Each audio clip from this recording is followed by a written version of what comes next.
Hello friends, இன்றைக்கி நம்ம aloe vera hair mask சேலஞ்சில் டே 3 தான் இருக்கும். ஆலோவேரோட முழு நன்மையும் எப்படி நம்ம ஹேரில் கொண்டு வரலாம் அப்படிங்கிறதுக்காக ஒரு விதமாக நம்ம ஆலோவேராவை யூஸ் பண்ணி நம்ம இப்போ ஹேர் மாஸ்க்லாம் போட்டுட்ருக்கோம். இன்றைக்கி நம்ம ஸ்பெஷலாக என்ன பண்ண போகிறோம்னா ஆலோ ஆயில் ரெடி பண்ண போகிறோம். ஆலோவேரா வச்சு நம்ம ஆயில் ப்ரிப்பேர் பண்ண போகிறோம். இதுக்கு நான் 100 ml கோகனட் ஆயில் எடுத்திருக்கேன், தேங்காய் எண்ணெய் எடுத்திருக்கேன். இது நல்லா காய்ச்சிட்டு நம்ம ஆலோவேராவை தோலோட அரைச்சி வச்ச விழுது இருக்கு இல்லைங்களா, அந்த ஜூஸ் இருக்கு இல்லைங்களா, ஸோ அதை நம்ம ஆட் பண்ணிக்க போகிறோம். ஹீட்டாக இருக்கிற ஆயிலில் இந்த ஜூஸை போடுங்க.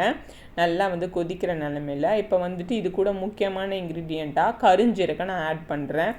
இது நம்ம ஆட் பண்ணுறதுனால ஹேர் க்ரோத்துக்கு ரொம்ப நல்லாயிருக்கும். கருஞ்சீரகத்தோட நன்மைகள் நம்ம சொல்லவே வேணாம். அதனால தான் ஒரு ஹேர் மாஸ்க்லையும் நான் கருஞ்சீரகத்தை கட்டாயம் ஆட் பண்ணிகிட்ருக்கேன். இந்த ஆலோவேரா ஆயில் உங்களுக்கு ஸ்கேல்பை நல்லா மாய்ஸ்சரைஸ் பண்ணி கொடுக்கும். ஸ்கேல்பில் இருக்க ஈரப்பதத்தை அப்படியே தக்க வச்சு நல்லா உறிஞ்சி நல்லா ஹேர் க்ரோத்துக்கு ஹெல்ப் பண்ணும். ஸ்ட்ரென்தன் பண்ணுங்க, முக்கியமாக ஹேரை ஸ்ட்ரென்தன் பண்ணும். நம்ம ஸ்ட்ரென்தன் ஆனால் தானே நமக்கு ஹேர் ஃபால் ஆகாமல் இருக்கும். ஃபஸ்ட்டு இருக்கிற முடி போகாமல் இருந்தால் போதும் நிறைய பேர் சொல்லுவாங்கள்ல, அதுக்கு மெயினானது இதாங்க.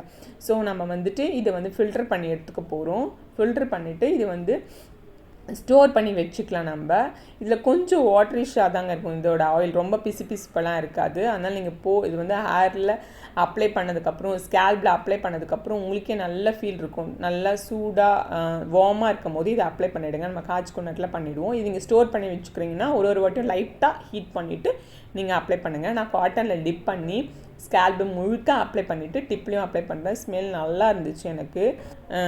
ஹேர் வாஷ் பண்ணுறதுனாலும் பண்ணிக்கலாம். ஸோ இந்த ஆலோ ஆயிலில் நீங்கள் ஒரு வாட்டியாவது கட்டாயம் ட்ரை பண்ணணும். ட்ரை பண்ணி பார்த்துட்டு சொல்லுங்கள்.